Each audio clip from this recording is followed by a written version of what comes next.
Hey, what is up, guys? It's Brian of Rehab 3000 here, and today I'm going to talk about my new gaming PC that I purchased. It is a pre-built that I did buy from Best Buy, but I do want to let you know that even though it is a pre-built, I have built my own PCs in the past. I built about 4 or 5 PCs in my past, and to not go over the history, I've had numerous graphics cards, CPUs, motherboards, all sorts of stuff. And this year, I didn't want to essentially build a new PC from scratch. I just don't have the time like I used to before, so I had to kind of opt in for a Black Friday deal from Best Buy. I ended up getting a CyberPower PC that was pre-built, and I'm going to kind of show you some of the internal specs of it, why I purchased it, why I made the ultimate decision to buy it, and essentially what it's going to be useful for me in my daily life of creating videos for you guys to watch and for me to game essentially as well. But anyways, let's get right into this video. I'm going to do a little introduction of what the PC is, all the specs, and I'm going to kind of tell you the pros and cons of purchasing a pre-built PC, especially for the price that I paid, and just giving you an idea of like essentially what to go on from there. So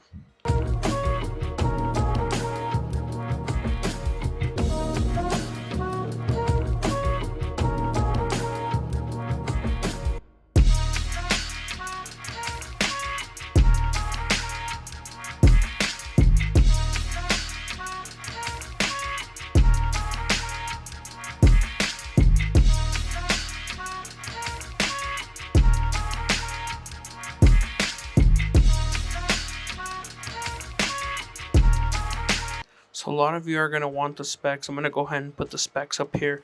It is a 7800X3D Ryzen 7. We also have a 4070 Super RTX card as well in this. It comes with a 2TB SSD, and it also comes with 32 gigs of DDR5 memory RAM. So it is a pretty souped up computer. The price I paid for it on the Black Friday deal was, I believe, $1,554 after sales tax, and this PC usually retails anywhere between $1,800 and $1,900, so I got a really good discount on this PC. Now the question is, what led me to buy this PC specifically? What led me to buy this PC is I want to run games at a more stabilized 1440p, eventually 4K, but I do want to get extra frames on my 1440p gaming. For example, my old PC was a 5000X3D with an RTX 3070 Ti. So a lot of you are going to look at me and be like, is it really worth the upgrade? It typically is. Usually when an older card gets on sale, when the new card releases, for example, the Ryzen 9 9800X3D, you get a massive discount on the previous generation, which to me it's like buying a car. You don't want to buy a used car, but you do want to get that feeling of buying a used product, even though it's not used, it's still new. It's just an older generation. That's hence the reason why I bought the PC.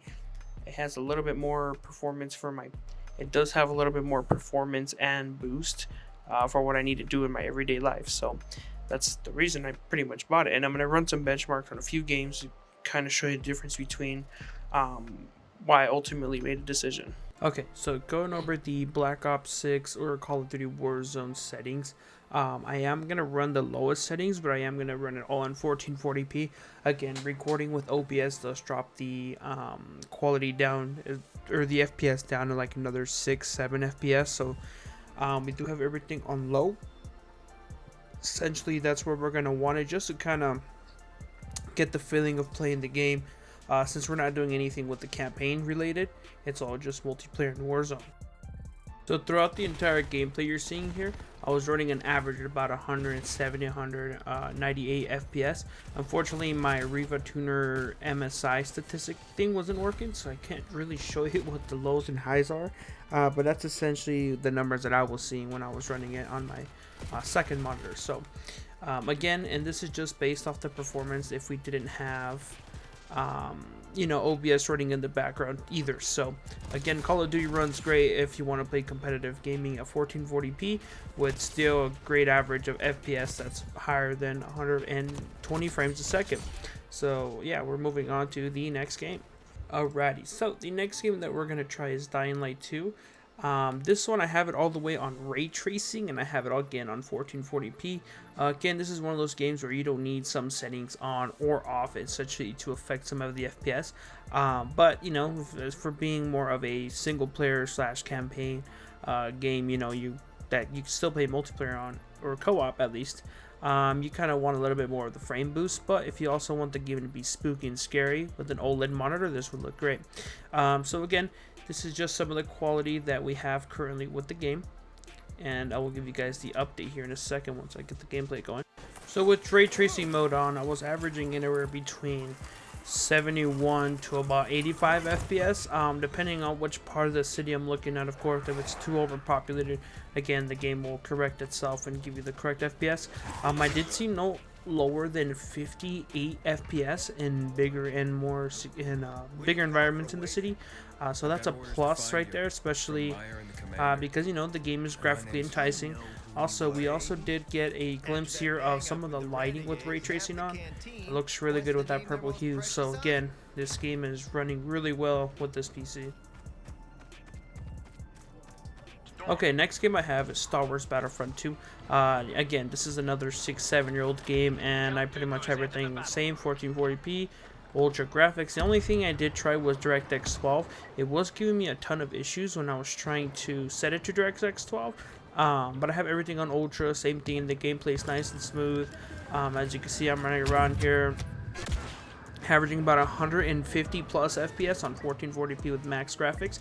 Again, I'm not sure what the whole issue with the DirectX 12 was, but I'm hoping that it's just not me and it's just a computer thing. But again, the game is running really smooth, so there's not a lot of things going on here, but it is a ginormous map and a lot of particle stuff going around. So again, it's another FPS game where you don't need high graphics unless you're playing the single player campaign. Next game I got is going to be Battlefield 4. This is a critically acclaimed AAA title, and the reason I'm kind of just messing around with the resolution scale, because the FPS is actually really good. You're getting 170 plus FPS on ultra graphics, and I found out that you do get 120 plus even with the resolution scale just a bit higher. So again, a lot of FPS that's essentially being taken, and it's all working out for the better. Plus, this game is timeless. It's a 10-11-year-old game at this point. Came out on last gen, next gen consoles when they were announced back in 2013. Of course, this came out on the Xbox One and the PlayStation 4, so it is an older title, but still holds up to benchmarks to this date.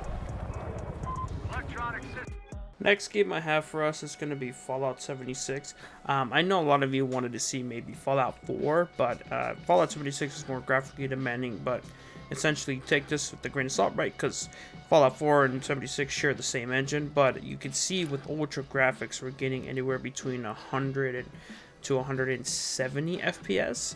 Of course, when you're looking at places that have high resolution textures, it's going to drop down, but so far so good. This is one of the games where even if you play an event, your FPS will not tank. I'm going to show you here an example. I'm going to join the Moonshine Jamboree event, and essentially it's one of the more graphically demanding events because there's a lot going on. There's a lot of presets and NPCs and enemies that spawn in at this time. But I do get anywhere between 70 to 140 FPS in this area, which is really good, even with the ultra graphics still enabled. With our lows and highs, of course, everything's looking really good. So this is a game that, you know, surprised me graphically. So here you go. For our next game, the long-awaited Fortnite reveal. Now, the reason I'm kind of ranking this game not the best graphically, and the reason I'm getting the worst FPS right now, I am trying to record this gameplay based off my display capture, not game capture, so my OBS is running into an issue. But aside from OBS, I am getting almost 350 frames a second on this game. Again, the reason, because my OBS is messing things up, and again, not a lot of people play on DirectX 12 or 11 anyways. They play on the performance quality that reduces the quality of the game, of course, but you could put it on DirectX 12 or 11 and still get really good graphical performances on Ultra, because this game is not really demanding like that. But again, you guys let me know in the comments if Fortnite is a game that you guys struggle to run. Next game I have is Ghost Recon Wildlands for the final benchmark test. This game is running on ultra graphics. I put the graphics as much as I could on here. This is a very, again, graphical demanding game, especially since it's an open world first person shooter slash third person shooter. This game is really cool. I essentially had no issues with this game running high quality. Again, all these games are ran on 1440p.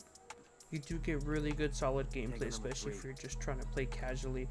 If you bump down the graphics down to maybe high, then you probably can get up to 100 FPS plus, and turn down some of the anti-aliasing stuff and then the anisotropic texture filterings and stuff. So keep that in mind when playing these games. Again, if you're playing for the experience, do whatever you like. But I hope you guys enjoyed the video. If you guys want to see more videos on more benchmarks, go ahead and like the video. If we get to 50 likes, then I'll go ahead and do some gameplay and more videos on this. So let me know, guys. Thank you. Target acquired. Let me get into position.